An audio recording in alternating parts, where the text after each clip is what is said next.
хабарҳои иқтисодӣ имрӯз 2 феврал дар Паём ТВ. равои мусофирон тавассути роҳи оҳан дар нимсоли охир 2 баробар афзудааст. ҳаракати қатораҳо ба сабаби пандемияи коронавирус баста шуда буд. Онро тобистони соли 2022 фаъол карданд. Азим Иброҳим, вазири нақлиёти Тоҷикистон, рӯзи 1 феврал дар нишасти матбуотӣ гуфт, мусофирбарӣ то 40 000 расид. Дар гузашта 19 000 буд. 2 баробар зиёд шуд. Албатта барои роҳи оҳан хеле кам аст, агар сухан дар бораи садҳо ҳазор равад. Ба гуфтаи масъулони вазорати нақлиёт, қатораҳо аз Душанбеву Кӯлобу Хуҷанд ба Тошканди Ӯзбекистон ва Волгогради Русия мераванду меоянд. Сафар аз Тоҷикистон ба Русия ба воситаи қатор аз 1500 то 2000 сомонист. Дар муқоиса ба нархи билети ҳавопаймо арзон гуфта мешавад. мақомот мегӯянд, соли гузашта на танҳо бахши мусофирбарӣ, балки боркашонӣ тавассути қатор низ 6.4% афзоиш ёфт.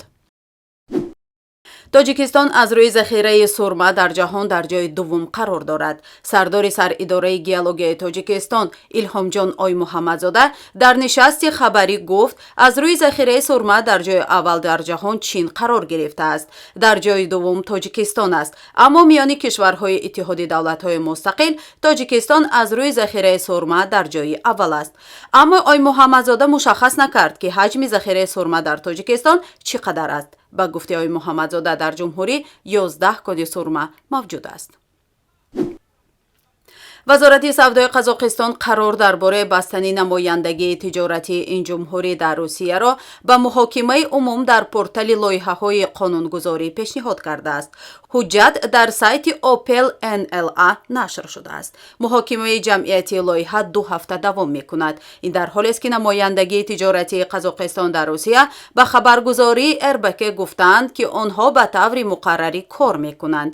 созишнома дар бораи таъсиси мутақобилаи намояндагиҳои тиҷоратӣ миёни ҳукуматҳои Русия ва Қазоқистон моҳи октябри соли 1992 ба имзо расида буд. Қазоқистон онро соли 2012 ба тасвиб расонд.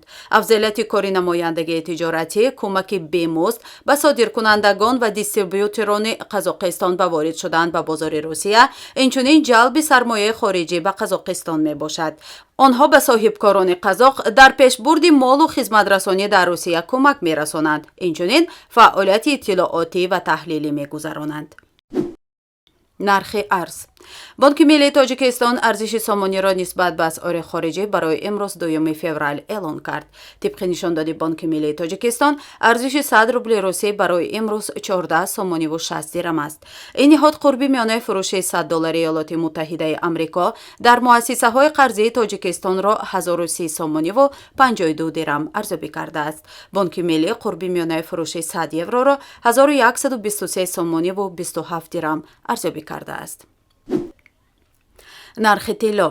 баҳои ҳар унс тилло дар муомилоти субҳи имрӯз миёни бонкҳои Лондон $1957.76 муомила шуд. нархи нафти хом. нархи миёнаи фурӯши ҳар бушка нафти хоми таҳвилӣ моҳи оянда дар биржаҳои Intercontinental Exchange ва Brent Futures London $83.22 муомила шуд. нархи миёнаи ҳар бушка нафти хоми таҳвилӣ моҳи оянда дар биржаҳои New York Mercantile Exchange ва Lightsweight Oil New York $77.05 муомила шуд.